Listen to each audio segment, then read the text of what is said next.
Bonjour et bienvenue dans cette vidéo dans laquelle nous allons découvrir 5 étapes simples pour démarrer son entreprise. Démarrer son entreprise peut paraître un exercice difficile. Néanmoins, nombreuses sont actuellement les solutions qui peuvent nous aider à réussir dans le domaine de l'entrepreneuriat.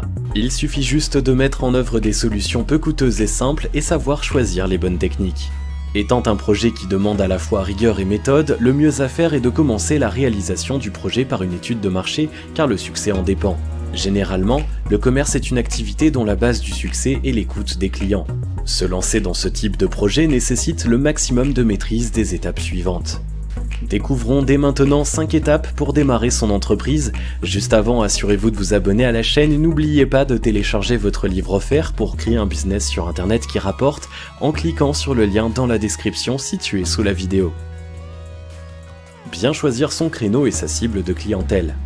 Lorsqu'on souhaite démarrer une entreprise, l'étude de marché est une étape incontournable pour poursuivre le chemin de la réussite.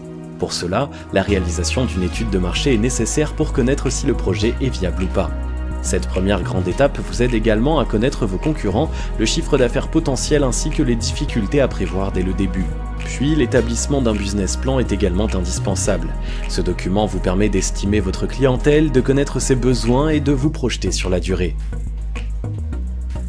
Choisir son emplacement.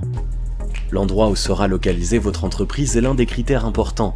Pour choisir la bonne place, il est strictement nécessaire d'évaluer le nombre de passants par jour sur la rue prospectée. Il est aussi nécessaire de se renseigner sur le profil des habitants aux alentours, niveau social, origine, âge, profession. Ainsi, c'est excellent de savoir le nombre de commerces aux alentours qui exercent la même profession. Pour une bonne étude, l'évaluation de la valeur locative du local est importante.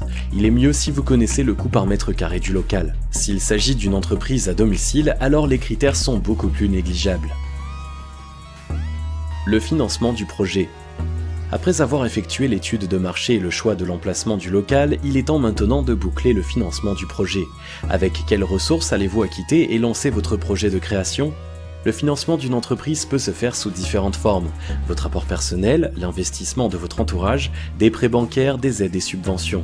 Afin d'éviter les mensualités trop lourdes, l'apport personnel est toujours primordial. Il doit au minimum représenter 10% de l'investissement global. Si vous souhaitez financer votre projet avec des aides, il faut se mettre en relation avec les banques et les aides régionales.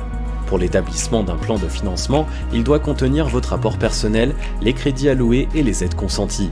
Aussi, il ne faut pas oublier de chiffrer les coûts du début, le coût de formalités administratives, études de marché, mobilier et décoration, immobilier, fonds de roulement, charges sociales, assurance, publicité et communication, etc.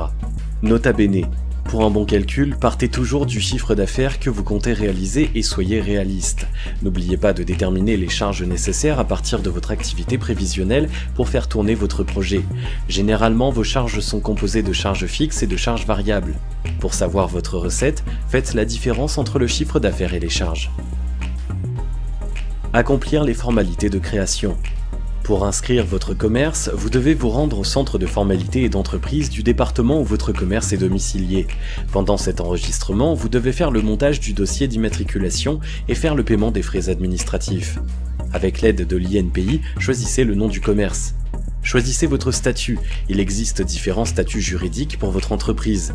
Abordons votre choix entre l'entreprise individuelle et la société, SARL, EURL, SAS ou l'entreprise individuelle pour la France.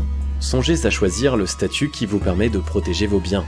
Après avoir obtenu un numéro de SIRET, prenez une assurance responsabilité civile exploitation et déclarez votre commerce auprès de la Poste, d'EDF, etc.